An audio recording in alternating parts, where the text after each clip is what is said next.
So hey guys, আসসালামু আলাইকুম। কি অবস্থা সবার? আই হোপ তোমরা সবাই অনেক বেশি ভালো আছো। তো তোমরা হয়তো অনেকে জেনে গেছো যে আজকে আমি মুম্বাই চলে যাচ্ছি। তো এই হচ্ছে আমার হাতে মুম্বাই টিকিট। তো আমার অনেক দিনের একটা ড্রিম যে আমি মুম্বাই যাব। তো আজকে ফাইনালি আমি মুম্বাই চলে যাচ্ছি। তো অনেক বেশি ভালো লাগতেছে। তো মুম্বাই গিয়ে তোমাদেরকে মানে অনেক কিছু দেখানোর চেষ্টা করব। তো তার জন্য তোমরা আমার নতুন ফেসবুক পেজ একটা ক্রিয়েট করেছে। তো এই পেজটা তোমরা সবাই ফলো করে দিবা। আর এখানে তোমরা মানে অনেক ধরনের ভিডিও দেখতে পারবা।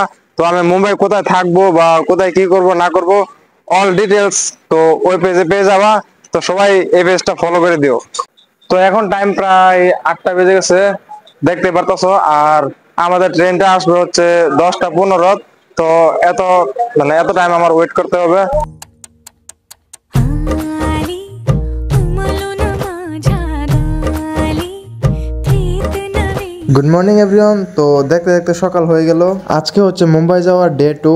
সকাল সকাল ট্রেনের দরজার সামনে দাঁড়িয়ে প্রকৃতিটা দেখছি। সো গাইস, দেখতে দেখতে আমার ব্রেকফাস্ট চলে আসছে। তো এখন ব্রেকফাস্ট করব। তো গাইস, আমার অনেক দিনের একটা স্বপ্ন ছিল যে আমি মুম্বাই যাব। তো আজকে সেই স্বপ্নটা পূরণ হতে চলেছে।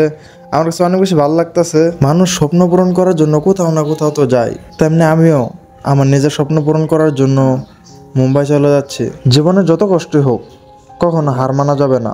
একটা কথা সব ছেলেদের মনে রাখা উচিত, ছেলেদের সফলতা হওয়ার আগ পর্যন্ত কারো কাছে দাম পাওয়া যায় না। ট্রেন চলছে আপন গতিতে শহরের দিকে, আর এখান দিয়ে লাঞ্চেরও সময় হয়ে গেছে। তো এখন হালকা কিছু খেয়ে ঘুম দিতে হবে, কারণ রাত 10টার দিক দিয়ে মুম্বাই পৌঁছে যাব। মুম্বাই শহরে যত মানুষই আসে, তারা কিন্তু একা কেউ আসে না, তাদের সাথে কিছু না কিছু একটা স্বপ্ন নিয়ে আসে। সো গাইস, দীর্ঘ সময় জার্নি করার পর অবশেষে চলে আসলাম মুম্বাই শহর। If the world was ending, I wanna be next to you. আলহামদুলিল্লাহ। তো অবশেষে মুম্বাই চলে আসলাম। এটা হচ্ছে সিটির ভিতরের ভিউ। তো অনেক বেশি ভালো লাগে আমার কাছে। তো দেখতে পারতেছো।